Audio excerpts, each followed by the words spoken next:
बिस्मिल्लाहिर्रहमानिर्रहीम। अस्सलाम वालेकुम नाज़रीन। सेनेट इंतखाबात जब भी होते हैं और मुख्तलिफ़ तरह की खबरें गर्दिश करती हैं, ख्वाह वो 2018 में हुआ, अब 2021 में इलेक्शन हो रहा है। अब ज़रा हर 3 साल बाद सेनेट का इलेक्शन होता है। अपर हाउस है और इसमें आपको पता है कि इसकी जो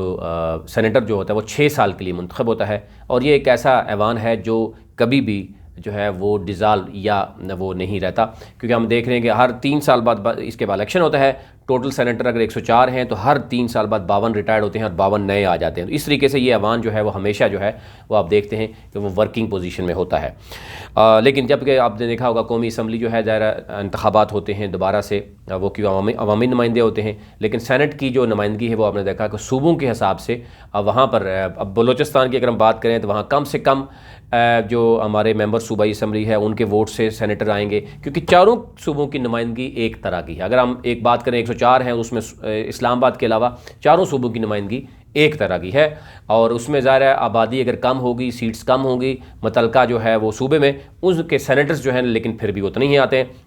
अब इसमें अगर बात करें तो क्योंकि एक कंट्रोवर्सीज आपको पता है कि आ रही हैं कि सेनेट के इंतखाबात ओपन बैलेट के ज़रिए होंगे, खुफिया होंगे, कैसे होंगे, बड़ी चीज़ें आई थी। वो आपके सामने रखते हैं कि इस वक्त सेनेट के जो इंतखाबात हैं उसमें टोटल कितनी सीट्स हैं किस किस सूबे में। नंबर 1 अगर हम बात करें सिंध और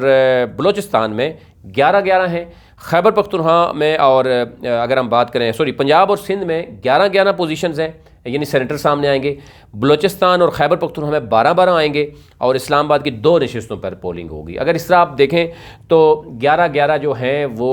पंजाब और सिंध में यानी 22 ये हो गए और खैबर पख्तूनख्वा और बलूचिस्तान में 24 सीटें हैं और बाद 2 नशिस्तें जो हैं वो इस्लामाबाद की हैं। अब ज़ाहिर है अब जोड़ तोड़ जारी है, उरूज पे है बलूचिस्तान में, क्योंकि ज़रा अभी भी पैसा चलाने के लिए बात हो रही है कि बड़े आज़ाद हैसियत में और बड़ा माफिया जो है वो सामने आएगा, बड़े बड़े लोग सामने आएंगे। वहाँ पर आज़ाद हैसियत में भी आप वो समझते हैं कि क्योंकि सेनेटर्स कम चाहिए होते हैं तो इसलिए उनको ख़रीदना आसान होता है। सबसे ज़्यादा सेनेटर जो हैं वो किसी एक सीट के लिए वो चाहिए सूबाई पंजाब असम्बली से चाहिए होते हैं, जहाँ पर सूबाई पंजाब असम्बली की तादाद जो है वो आपने पता है कि सबसे ज़्यादा है, वहाँ पर रेशो बहुत बढ़ जाती है, तो वहाँ ख़रीदो फरोख्त थोड़ा सा इशू बनाती है।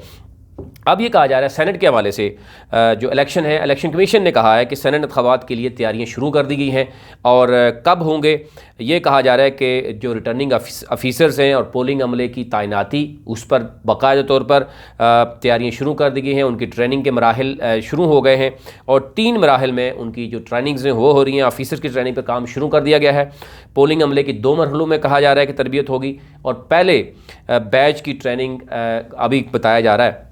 कि हफ्ते से शुरू हो गई, यानी वो कल से शुरू हो चुकी है और उसमें हफ्ता इतवार और पीर को जो है जारी रहेगी उनकी ट्रेनिंग, यानी आज दूसरा दिन है और इसी तरह दूसरे बैच की जो ट्रेनिंग है वो मंगल, बुध और जुमरात को होगी। अब देखने में नज़र आ रहा है कि एक तो इंतखाबात कैसे होंगे, आपने देखा होगा सुप्रीम कोर्ट में अभी तक केस मौजूद है, लेकिन जो सुप्रीम कोर्ट की सब कार्रवाई है, जो जिन पार्टीज़ ने वहाँ पर मुखालफत की है, कुछ ने किया है, उसके मुताबिक लग ऐसा रहा है कि सेनेट इंतखाबात जो है वो खुफिया बैलेटिंग के ज़रिए होंगे। उसमें जिस तरीके से कहा है शो ऑफ हैंड या बाकी चीज़ें शायद ना हों, लेकिन क्योंकि वो केस जो है अभी को सुप्रीम कोर्ट में है, उसका क्या फ़ैसला आता है कुछ भी कहना कबल अज़ वक्त होगा। लेकिन इंतखाबात मुतनासिब नुमाइंदगी और सिंगल ट्रांसफरेबल वोट के बुनियाद पर होंगे और सीक्रेट या ओपन वोटिंग का जो सिलसिला है आपने बताया कि उसमें कंट्रोवर्सीज मौजूद है, लेकिन फ़ैसला कहा जा रहा है कि सुप्रीम कोर्ट में ज़ेर समात है और रेफरेंस के बाद जो भी होगा वो, क्योंकि आपने देखा होगा सदर की तरफ से ये रेफरेंस दिया गया है। बज़ाहिर हुकूमत ये कह रही है कि हमने उनसे मशावरत मांगी है और मांगी जा सकती है और हम चाह रहे हैं कि जो है उसको ओपन बैलेट ओपन वोटिंग होनी चाहिए ताकि पता चल सके कि कोई कई ऐसे MPs MNAs होते हैं जो बिक जाते हैं या जो ख़रीदो फरोख्त करते हैं ताकि वो एक्सपोज हो सकें, लेकिन लग ऐसा रहा है कि इनकी फिर एक दफ़ा वो एक्सपोज होना है और ये ओपन बैलेट के बजाय सीक्रेट बैलेट होगा, उसमें फिर ज़ाहिर ख़रीदो फरोख्त भी होगी। अभी तक इतना ही। मज़ीद अपडेट के लिए चैनल को सब्सक्राइब करें और कोशिश करें कि अगर कोई वीडियो पसंद आए तो उसमें कमेंट ज़रूर करें ताकि हमारी टीम की हौसला अफजाई हो सके।